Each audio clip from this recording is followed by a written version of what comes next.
ഉടമസ്ഥനെ വില നൽകിയ എൻ യജമാനനെ എന്നപ്പനെ നിൻ പൊന്നു പാദത്തിൽ ഞാൻ എന്താകുന്നുവോ അതായി തന്നെ ഞാൻ എന്നപ്പനെ നിൻ പൊന്നു പാദത്തിൽ ഞാൻ എന്താകുന്നുവോ അതായി തന്നെ ഞാൻ എന്നെ മുറ്റും മുറ്റും നൽകുന്നേ എന്നെ മുറ്റും മുറ്റും നൽകുന്നേ.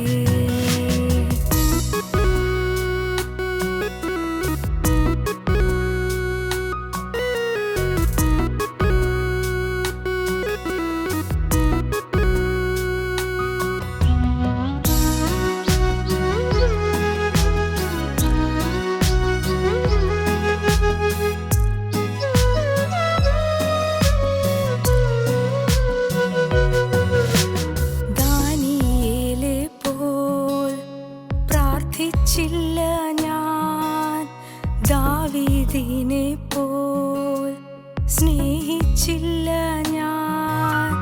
ദാനിയേലെ പോൽ പ്രാർത്ഥിച്ചില്ല ഞാൻ, ദാവീദിനെ പോൽ സ്നേഹിച്ചില്ല ഞാൻ.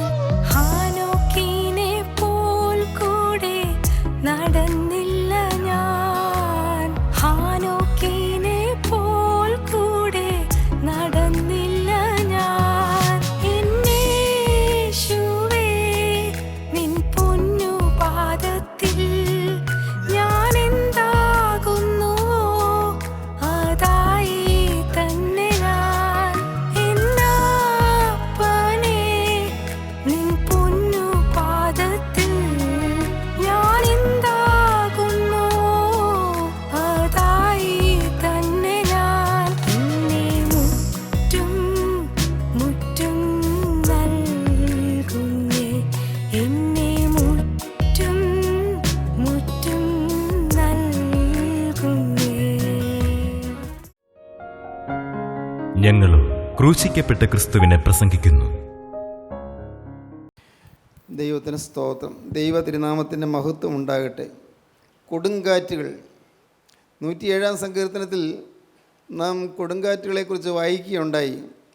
ആ ഭാഗം ഒന്ന് വായിക്കാം. 107 സങ്കീർത്തനത്തിൽ ശാന്തത വന്നുകൊണ്ട് അവർ സന്തോഷിച്ചു, അവർ ആഗ്രഹിച്ച തുറമുഖത്ത് അവരെ എത്തിച്ചു. കൊടുങ്കാറ്റുണ്ടായിരുന്നു. വായിക്കാം. ശാന്തത വന്നതുകൊണ്ട് അവർ സന്തോഷിച്ചു, ശാന്തത വന്നതുകൊണ്ട് അവർ സന്തോഷിച്ചു, അവർ ആഗ്രഹിച്ച തുറമുഖത്ത് അവൻ അവരെ എത്തിച്ചു. ആഗ്രഹിച്ച തുറമുഖത്ത് അവൻ അവരെ എത്തിച്ചു. സ്തോത്രം. കൊടുങ്കാറ്റുണ്ടായിരുന്നു. കൊടുങ്കാറ്റ് വളരെ വളരെ ഉഗ്രമായി അടിക്കുകയായിരുന്നു, ആഞ്ഞാഞ്ഞടിക്കുകയായിരുന്നു. പടക് അങ്ങ് ആടി ഉലയുകയായിരുന്നു. എന്നാൽ ശാന്തത വരുവാൻ തക്കവണ്ണം അവിടെ ദൈവം അത്ഭുതം പ്രവർത്തിച്ചു. ഒരു വാക്ക് മുമ്പ് വായിക്കാം. അവൻ കൊടുങ്കാറ്റിനെ ശാന്തമാക്കി, കൊടുങ്കാറ്റിനെ ശാന്തമാക്കി, തിരമാലകൾ അടങ്ങി. തിരമാലകൾ അടങ്ങി. ശാന്തത വന്നതുകൊണ്ട് അവർ സന്തോഷിച്ചു, ശാന്തത വന്നതുകൊണ്ട് അവർ സന്തോഷിച്ചു. കൊടുങ്കാറ്റ് ശാന്തമായി. കൊടുങ്കാറ്റുകൾ നമ്മുടെ എല്ലാവരുടെയും ജീവിതത്തിൽ കൊടുങ്കാറ്റുകളുണ്ട്, ഉണ്ടായിട്ടുണ്ട്. ഇന്നും കൊടുങ്കാറ്റേറ്റ് ആടി ഉലയുന്നവർ വന്നിട്ടുണ്ടാകും. പലതരത്തിലുള്ളതായ കൊടുങ്കാറ്റുകളാണ്. ദൈനംദിന ജീവിതത്തിൽ കൊടുങ്കാറ്റേറ്റ് വലയുന്നവരാണ് നമ്മിൽ പലരും. കൊടുങ്കാറ്റിൽ ആടി ഉലയുന്നവരാണ് നമ്മിൽ പലരും. ഓരോരോ പ്രശ്നങ്ങൾ വന്ന് വീർപ്പുമുട്ടിക്കുമ്പോൾ എന്തുവേണ്ടി കർത്താവേ എന്ന് അലറി വിളിച്ചു പോകുന്ന അനുഭവങ്ങൾ നമുക്ക് പലർക്കും ഉണ്ട്. ഒരു പോംവഴിയില്ലല്ലോ എന്നോർത്ത് വിഷമിക്കുന്നവരുണ്ട്. മനസ്സിൽ ഭയങ്കരമായി കൊടുങ്കാറ്റ് ഊതുന്നതുകൊണ്ട് കൊടുമ്പിക്കൊണ്ട് മനസ്സുമായി വലയുന്നവരുണ്ട്. മനസ്സ് ആകുല ചിന്തകളിൽ ഭാരപ്പെട്ടു പോകുന്നവരുണ്ട്. എന്തെല്ലാമാണ് കൊടുങ്കാറ്റുകൾ. കൊടുങ്കാറ്റുകൾ ദൈവത്തിന് സ്തോത്രം. എന്നാൽ വിശ്വസിക്കൂ, കൊടുങ്കാറ്റിനെ അമർച്ച വരുത്താൻ കർത്താവായ യേശുക്രിസ്തു കടന്നു വരുന്നു. അന്ന് ശിഷ്യന്മാർ പടകിൽ കയറി അക്കരെ പോകുമ്പോൾ അവിടെ കർത്താവ് ആ പടകിൽ തന്നെ ഉണ്ടായിരുന്നു. അപ്പോഴാണ് കൊടുങ്കാറ്റ് ഊതിയത്. ലൂക്കോസ് സുവിശേഷം 8-ാം അധ്യായത്തിൽ നിന്ന് അത് വായിച്ച് തുറക്കുമായിരിക്കും. ഇപ്പോൾ ഞാനത് പറയുന്നില്ല. അവിടെ അന്ന് പടകിൽ യേശുക്രിസ്തു ഉണ്ടായിരുന്നു. കർത്താവ് ഉറങ്ങുകയായിരുന്നു. അവർ കർത്താവിനെ ഉണർത്തി. കർത്താവേ, ഞങ്ങളെക്കുറിച്ച് നിനക്ക് ഒരു വിചാരമില്ലയോ? ഞങ്ങൾ വലയുന്നത് നീ കാണുന്നില്ലേ? അവർ യേശുവിനെ ഉണർത്തി. യേശു എഴുന്നേറ്റ് കൊടുങ്കാറ്റിനെ ശാസിച്ചു. പെട്ടെന്ന് ശാന്തത വന്നു. കൊടുങ്കാറ്റ് ശാന്തമായി, തിരമാലകൾ അടങ്ങി. എന്നാൽ യേശു കൂടെ ഇല്ലാതെ യാത്ര ചെയ്ത ചില സന്ദർഭങ്ങളുണ്ട് വേദപുസ്തകത്തിൽ, കൊടുങ്കാറ്റേറ്റ സന്ദർഭങ്ങൾ. ഒന്ന് മത്തായി സുവിശേഷം 14-ാം അധ്യായം 24-ാം വാക്യം മുതലാണ് വായിക്കുമ്പോൾ കാണാം. നമുക്ക് വായിക്കാം. പടകോ കരവിട്ട് പല നാഴിക ദൂരത്തായി. കരയിൽ നിന്ന് ശിഷ്യന്മാർ യാത്ര ചെയ്യുന്ന പടക് കരവിട്ട് പല നാഴിക ദൂരത്തായി, ഏതാണ്ട് ഗലീലക്കടലിൻ്റെ മധ്യഭാഗത്തേക്ക് ആയിക്കഴിഞ്ഞിരിക്കുന്നു. കാറ്റ് പ്രതികൂലമാകൊണ്ട് തിരകളാൽ വലഞ്ഞിരുന്നു. കാറ്റ് പ്രതികൂലമാകൊണ്ട് തിരകളാൽ വലഞ്ഞിരുന്നു. കാറ്റ് പ്രതികൂലം. നമ്മുടെ പലരുടെയും ജീവിതത്തിൽ അങ്ങനെയാണ്. ഓരോ ദിവസവും പ്രാതികൂല്യങ്ങളിൽ നിന്നാണ് നാം അഭിമുഖീകരിക്കുന്നത്. പ്രതികൂലമായിരിക്കുന്നു. നാം വിചാരിച്ചതുപോലെയല്ല കാര്യങ്ങൾ നടക്കുന്നത്, നാം ആഗ്രഹിച്ചതുപോലെയല്ല നടക്കുന്നത്. അനേകം പ്രതിസന്ധികൾ നമ്മെ തളർത്തുന്നു. നാം വിഷമിച്ച് വലഞ്ഞ് ഭാരപ്പെട്ട് ഈ കൊടുങ്കാറ്റിനിൽ നേടാൻ പറ്റാതെ, അവിടെ ജയിച്ചു പോകാൻ പറ്റാതെ വലഞ്ഞ് ഇതാ താഴാൻ പോകുന്നു തോന്നുന്ന സന്ദർഭങ്ങൾ വരുന്നു. പ്രതീക്ഷകളെല്ലാം അറ്റുപോകുന്നു. അനുകൂലമായിട്ട് ഒരു ഘടകവുമില്ല. ഒരു ഘടകവും അനുകൂലമായിട്ടില്ല. എല്ലാ വിധത്തിലും തളർന്നു പോകുന്നു, തകർന്നു പോകുന്നു. കൊടുങ്കാറ്റ്, കാറ്റ് പ്രതികൂലമായിരുന്നു. നിങ്ങളുടെ പലരുടെയും ജീവിതത്തിൽ നിന്ന് ജീവിതത്തിൻ്റെ ഗതികളിൽ പ്രതികൂലമായ കാറ്റടിക്കുന്നുണ്ടാകും. പ്രതികൂലം. എനിക്ക് അനുകൂലമായിട്ട് ആരുമില്ലയോ എന്ന് ചോദിക്കുന്ന സന്ദർഭങ്ങളുണ്ടാകും. ഭർത്താവ് അനുകൂലമല്ല, ഭാര്യ അനുകൂലമല്ല, മക്കൾ അനുകൂലമല്ല. എനിക്ക് അനുകൂലമായിട്ട് ആരുമില്ലേ. എല്ലായിടത്തു നിന്നും പ്രാതികൂല്യങ്ങൾ, എല്ലായിടത്തു നിന്നും എതിർപ്പുകൾ, എല്ലായിടത്തു നിന്നും തെറ്റിദ്ധാരണകൾ, സ്വന്തം കുടുംബത്തിൽ തന്നെ വലഞ്ഞു പോകുന്ന അനുഭവങ്ങൾ. കൊടുങ്കാറ്റ്, കാറ്റ് പ്രതികൂലമാകൊണ്ട് തിരകളാൽ വലഞ്ഞിരുന്നു. മലങ്ങനെ ആഞ്ഞ് തിമിർത്ത് ഉയരുകയാണ്. തിരമാലകളാൽ വലഞ്ഞുപോയി. തിരമാലകൾ ആഞ്ഞടിക്കുന്നു. ഈ പടകുണ്ടല്ലോ, അത് ആടി ഉലയുന്നു. ഒന്ന് പിടിച്ചു നിർത്താൻ സാധിക്കുന്നില്ല. കടലിലെ വെള്ളം ഈ പടകിലേക്ക് കയറുന്നു. പാവം ശിഷ്യന്മാർ അവർ ധൃതിയിൽ പെട്ടെന്ന് കൈക്കുമ്പിളിൽ വെള്ളം കോരി കളയുന്നു. വേറെ കോരിക്കളയാൻ മാർഗമൊന്നുമില്ല. പക്ഷേ അതിലേറെ വെള്ളം പിന്നെയും കയറുകയാണ്. ഈ പടക് മുങ്ങിപ്പോകും. ഏതാണ്ട് നടുക്കടലിലായി മുങ്ങിപ്പോകും. അക്കരെ എത്തുകയില്ല. അക്കരെ എത്താനായിട്ടാണ് പുറപ്പെട്ടത്, പക്ഷേ അക്കരെ എത്തുകയില്ല. അവർക്ക് നല്ല ഉറപ്പായി, പ്രതികൂലമാണ്, എത്തുകയില്ല. സ്തോത്രം. ഒരു പക്ഷേ ഇന്ന് ഇവിടെ ഈ വാക്കുകളെ കേൾക്കുന്ന ചിലർ ഞാനെങ്ങും രക്ഷപ്പെടാൻ പോകുന്നില്ല എന്ന് ചിന്തിക്കുന്നവരുണ്ട്. ഞാനെങ്ങും രക്ഷപ്പെടാൻ പോകുന്നില്ല. എൻ്റെ ഈ കടമുണ്ടോ മാറാൻ പോകുന്നു? എൻ്റെ ഈ രോഗമുണ്ടോ മാറാൻ പോകുന്നു? എനിക്കുണ്ടൊരു നല്ല കാലം വരാൻ പോകുന്നു? എനിക്കൊരു വരുമാന മാർഗം കിട്ടാൻ പോകുന്നുണ്ടോ? ഇല്ലല്ലോ. എനിക്ക് അനുകൂലമായി ഒന്നുമില്ലല്ലോ. ആരാ എന്നോട് അനുകൂലമായിട്ടിരിക്കുന്നത്? എല്ലാവർക്കും എന്നോട് ഒരു പരിഭവമോ ശത്രുതയോ ആണ്. എനിക്ക് അനുകൂലമായി ആരുമില്ല. സ്വന്തം കുടുംബത്തിൽ പോലും എനിക്ക് അനുകൂലമായിട്ട് ആരുമില്ല. കാറ്റ് പ്രതികൂലം. തിരമാലകളിങ്ങനെ തിമിർത്താടി വരികയാണ്. ഒന്ന് പോയാൽ പിന്നെ അടുത്ത് തൊട്ട് പുറകെ വരികയാണ്. ഒരു കാര്യം കഴിഞ്ഞാൽ തൊട്ട് പുറകെ മറ്റൊന്ന് വരികയാണ്. എങ്ങനെയല്ലേ നമ്മുടെ ജീവിതം? ഒരു കാര്യം പ്രശ്നം പരിഹരിച്ചെന്ന് തോന്നി അടുത്തത് വലിയ ശക്തിയോടെ പിന്നെയും വരുന്നു. ഇങ്ങനെ തിരത്തല്ലലിൽ ആടി വലഞ്ഞ് വിഷമിച്ച് പാവം ശിഷ്യന്മാർ തുഴഞ്ഞ് വശം കെട്ടു. കാറ്റ് പ്രതികൂലമാകൊണ്ട് തിരകളെ വലഞ്ഞിരുന്നു. രാത്രിയിലെ 4-ാം യാമത്തിൽ അവൻ കടലിന്മേൽ നടന്നു അവരുടെ അടുക്കൽ വന്നു. ഈ കരയിൽ കർത്താവായ യേശു ക്രിസ്തുവും കരയിലാണ്. അവരോട് നിങ്ങൾ അക്കരയ്ക്ക് പോകുമെന്ന് പറഞ്ഞതനുസരിച്ച്, കർത്താവ് പറഞ്ഞതനുസരിച്ച് തന്നെയാണ് പുറപ്പെട്ടത്. സ്വന്തം ഇഷ്ടപ്രകാരം പോയതല്ല. നിങ്ങൾ തടാകത്തിന് അക്കരെ പോകാമെന്ന് പറഞ്ഞു. അവർ പുറപ്പെട്ടു. സ്വന്തം ഇഷ്ടപ്രകാരമല്ല, കർത്താവ് പറഞ്ഞിട്ടാണ് പോയത്. ചിലർക്ക് ചിലപ്പോൾ സംശയം വന്നു കാണുമോ, കർത്താവ് പറഞ്ഞിട്ട് പുറപ്പെട്ടിട്ട് ഈ കേടുവന്നത്? കർത്താവ് പറഞ്ഞിട്ടാണല്ലോ പോകുന്നത്, പിന്നെ എന്തുകൊണ്ടാണ് ഇത്രയും വലിയ പ്രതികൂലം വന്നത്? ദൈവത്തിന് സ്തോത്രം. എൻ്റെ സഹോദരങ്ങളെ, നിങ്ങൾ ചിന്തിക്കൂ. പ്രതികൂലങ്ങളുടെ ഭീകരമായ തിരത്തല്ലലിൽ ആടി ഉലഞ്ഞ് തളർന്ന് വിഷമിച്ച് വശം കെട്ടുപോയ അനേകരാണ് ഇന്ന് ഈ വചനം കേൾക്കുന്നത്. ദൈവത്തിന് സ്തോത്രം. നിങ്ങളുടെ തന്നെ ജീവിതം കർത്താവ് കാണുന്നുണ്ട്. നിങ്ങൾ വലയുന്നത് കർത്താവ് കാണുന്നുണ്ട്. നിങ്ങളുടെ ഭാരം കർത്താവ് കാണുന്നുണ്ട്. നിങ്ങൾ രക്ഷ നേടാൻ പറ്റാതെ നിങ്ങൾ വിഷമിക്കുന്ന കർത്താവ് കാണുന്നുണ്ട്. നിങ്ങൾ പ്രാർത്ഥിച്ച് നോക്കി, ഉപവാസം എടുത്ത് നോക്കി, ഇല്ല, ഒരു രക്ഷ കിട്ടുന്നില്ല, മാറുന്നില്ല, പ്രശ്നങ്ങൾ മാറുന്നില്ല.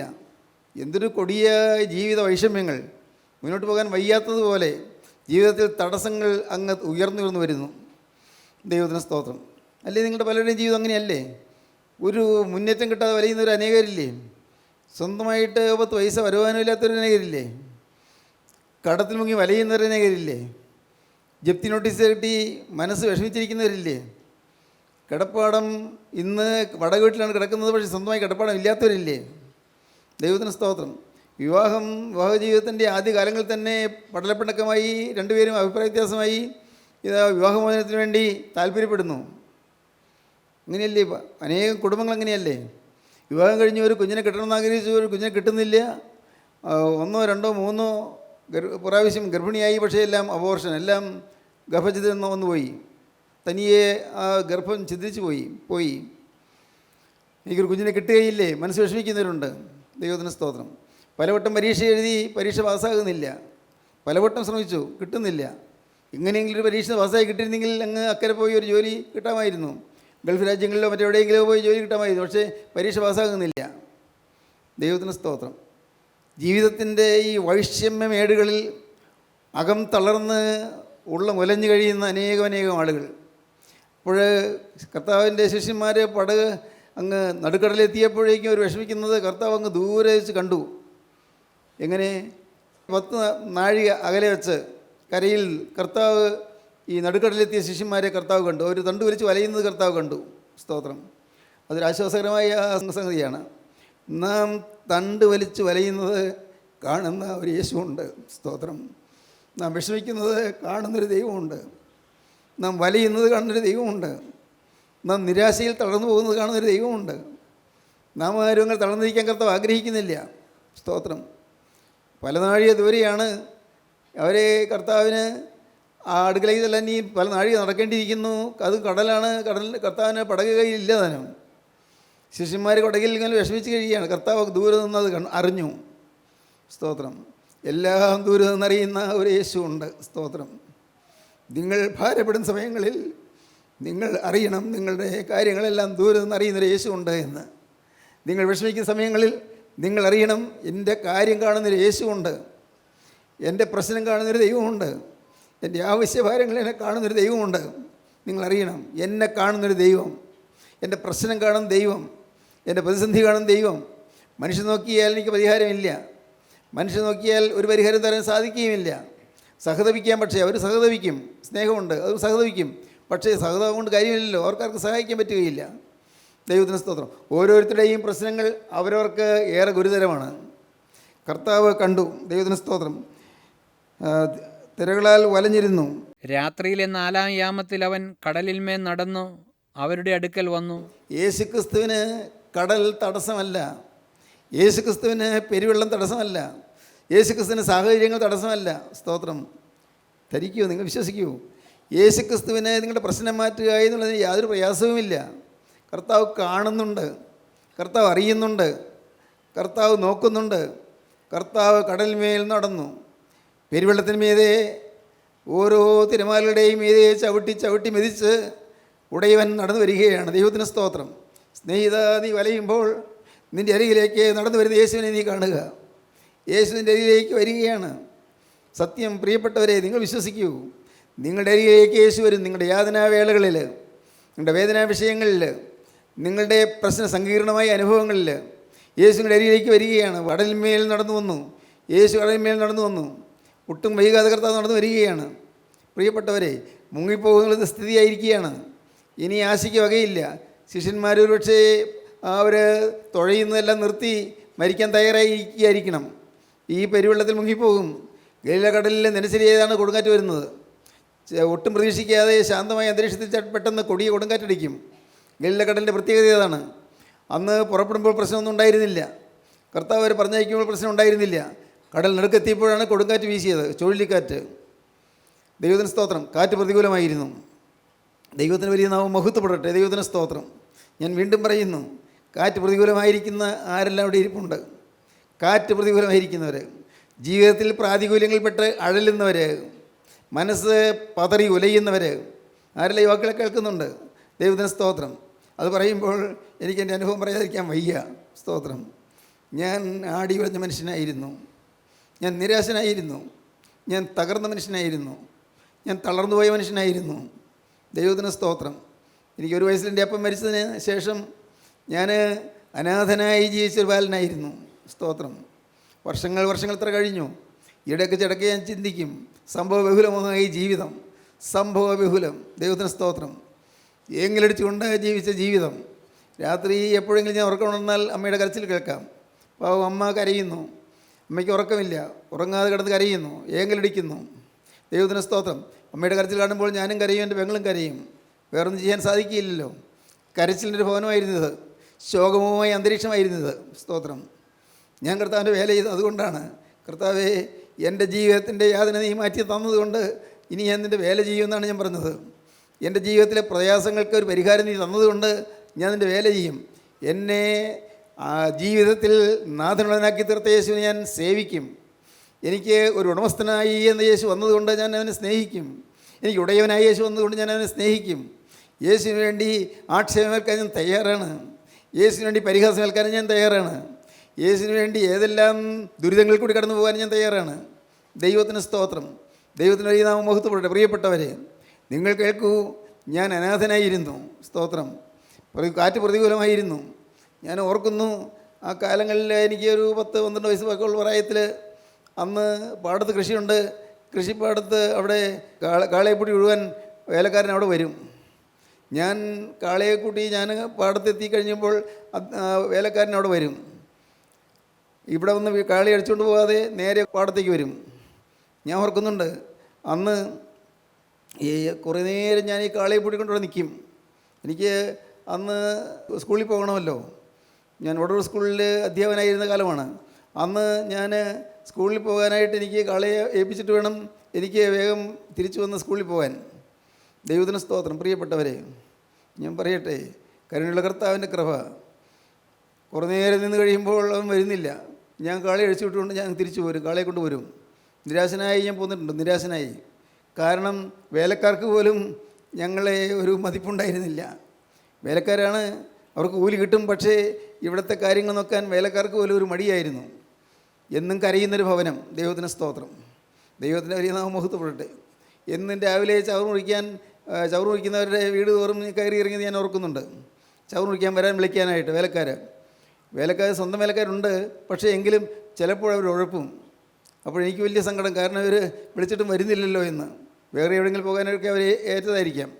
ഞാൻ പറയുന്നത് വളരെ നിസ്സാരം നിങ്ങൾക്ക് തോന്നാം. പക്ഷേ എൻ്റെ എൻ്റെ ചെറിയ മനസ്സിൽ അതെല്ലാം വലിയ നൊമ്പരങ്ങളായിരുന്നു. ദൈവത്തിന് സ്തോത്രം. കാറ്റ് പ്രതികൂലമായിരുന്നു. ദൈവത്തിൻ്റെ സ്തോത്രം.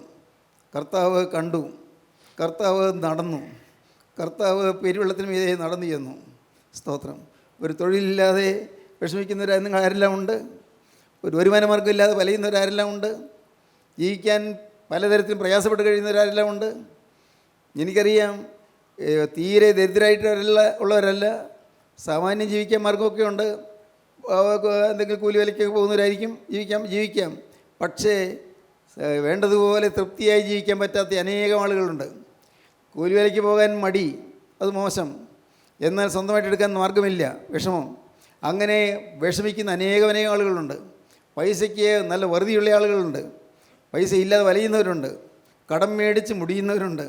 ദൈവത്തിന് സ്തോത്രം. എല്ലാം പ്രതികൂലം. കർത്താവിൻ്റെ വലിയ നാമം മഹത്വപ്പെടട്ടെ. ഒരു വിവാഹ ആലോചന തുടങ്ങി, ആലോചന മുടങ്ങിപ്പോയി, എങ്ങനെയോ മുടങ്ങിപ്പോയി. അടുത്ത് വന്നു, അതും മുടങ്ങിപ്പോയി. അടുത്ത് വന്നു, അതും മുടങ്ങിപ്പോയി. ഇപ്പോൾ ആലോചന വരുന്നില്ല. മനസ്സ് വിഷമിച്ച് കഴിയുന്നവരുണ്ട്.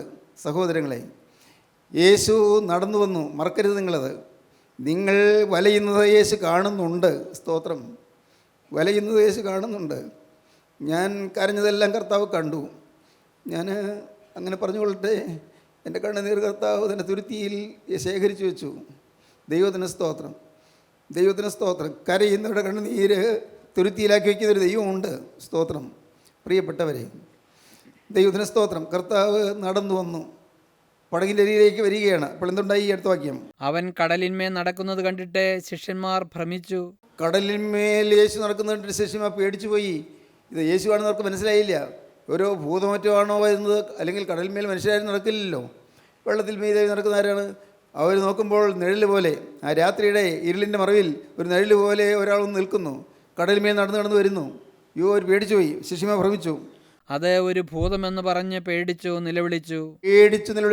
ഇപ്പോൾ ഈ വെള്ളപ്പൊക്കത്തിൻ്റെ അല്ലെങ്കിൽ കഠിനമായ ഈ പെരുവെള്ളത്തിൻ്റെ പ്രയാസത്തേക്കാൾ കവിഞ്ഞ പ്രയാസങ്ങൾ പോന്നിരിക്കുന്നു. ഭൂതം വരുന്നു, ഏതോ ഒരു ദുർഭൂതം വരുന്നു.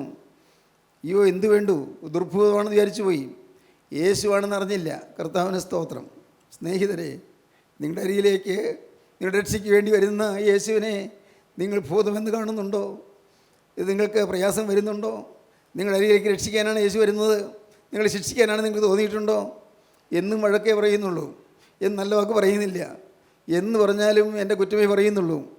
ദൈവത്തിന് സ്തോത്രം. ഇല്ല, അങ്ങനെയല്ലേ നിങ്ങൾ പലരും വിചാരിക്കുന്നത്? എന്ന് ദൈവത്തിൻ്റെ കൃപയാൽ കർത്താവിൻ്റെ വചനത്തിൻ്റെ അരിയിലേക്ക് വരുമ്പോൾ കുറ്റമേ പറയാനുള്ളൂ, എന്നും ശാസനയേ ഉള്ളൂ, എന്നും ശിക്ഷണമേ ഉള്ളൂ. എന്ന് ഇതെന്തൊരു കഷ്ടപ്പാടാണ്. ഒരു നല്ല വാക്കാരും പറയുന്നില്ലല്ലോ. പ്രിയപ്പെട്ടവരല്ലേ, അങ്ങനെയല്ലേ നിങ്ങൾക്ക് തോന്നുന്നത്? ചിലർക്ക് അങ്ങനെ തോന്നിയിട്ടുണ്ട്. ദൈവത്തിന് സ്തോത്രം. എന്നോട് നല്ല വാക്ക് പോലും പറയുന്നില്ലല്ലോ എന്ന്. ഒന്ന് പുഞ്ചിരിക്കുകയില്ലെങ്കിൽ ചെയ്തെങ്കിൽ നല്ലതായിരുന്നു. അല്ല വേണ്ട, എൻ്റെ നേരെ നോക്കിയിരുന്ന നല്ലതായിരുന്നു. പ്രിയപ്പെട്ടവരെ, നിങ്ങൾ വിശ്വസിക്കൂ, മനുഷ്യർ നിങ്ങളെ നോക്കിയില്ലെങ്കിൽ നിങ്ങൾ നോക്കുന്നൊരു ദൈവമുണ്ട്. ഹല്ലേലൂയ, ദൈവത്തിന് സ്തോത്രം. മനുഷ്യർ നിങ്ങളെ മാനിച്ചില്ലെങ്കിൽ നിങ്ങൾ മാനിക്കുന്നൊരു ദൈവമുണ്ട്. അവന് നിങ്ങളുടെ യോഗ്യത നോക്കിയല്ല നിങ്ങൾ സ്നേഹിക്കുന്നത്, നിങ്ങളുടെ കഴിവ് നോക്കിയല്ല സ്നേഹിക്കുന്നത്, നിങ്ങളുടെ ശരീരാരോഗ്യം നോക്കിയല്ല നിങ്ങൾ സ്നേഹിക്കുന്നത്, കുടുംബമഹിമ നോക്കിയല്ല നിങ്ങൾ സ്നേഹിക്കുന്നത്. യേശു നിങ്ങളുടെ താഴ്ചയിൽ നിങ്ങളെ ഓർക്കുന്നു. ദാവീദ് ഒരിക്കൽ പാടി 136 സങ്കീർത്തനത്തിൽ, നമ്മുടെ താഴ്ചയിൽ നിന്നെ ഓർത്തവനെ സ്തോത്രം ചെയ്യുവീൻ, അവനത് എന്നേക്കുമുള്ളത്. താഴ്ചയിൽ ഓർക്കുന്നൊരു ദൈവമുണ്ട്. ഹല്ലേലൂയ, ദൈവത്തിന് സ്തോത്രം. താഴ്ചയിൽ ഓർക്കുന്നൊരു ദൈവം. ഞാൻ എളിയവനാണ്, ഞാൻ എളിയവനും ദരിദ്രനുമാകുന്നുവെങ്കിൽ കർത്താവിനെ വിചാരിക്കുന്നു. അടുത്ത വാക്യം, ഞാൻ എളിയവനും ദരിദ്രനുമാകുന്നുവെങ്കിൽ കർത്താവിനെ വിചാരിക്കുന്നു. ഞാൻ എളിയവനാണ്, ഞാൻ ദരിദ്രനാണ്, ഞാൻ ആവശ്യക്കാരനാണ്, ഞാൻ അഗതിയാണ്, പക്ഷേ എൻ്റെ കർത്താവ് എന്നെ വിചാരിക്കുന്നു. എൻ്റെ കാര്യമാണ് കർത്താവ് ഓർത്തുകൊണ്ടിരിക്കുന്നത്. സ്തോത്രം. ഇതൊക്കെ കേൾക്കുന്നത് വെറുതെ കേൾക്കുകയാണെന്ന് തോന്നുന്നുണ്ടോ? പ്രിയപ്പെട്ടവർ, സത്യമാണത്. എൻ്റെ എളിയ അനുഭവമാണ്. ഒപ്പം നിങ്ങളുടെ ഈ അനുഭവം മാറും. നിങ്ങൾക്ക് എല്ലാവർക്കും അനേകം പേർക്ക് അനുഭവം കാണുമല്ലോ. ഞാനോ എളിയവനും ദരിദ്രനുമാകുന്നു, എങ്കിലും കർത്താവ് എന്നെ വിചാരിക്കുന്നു, അവൻ എന്നെ ഓർക്കുന്നു.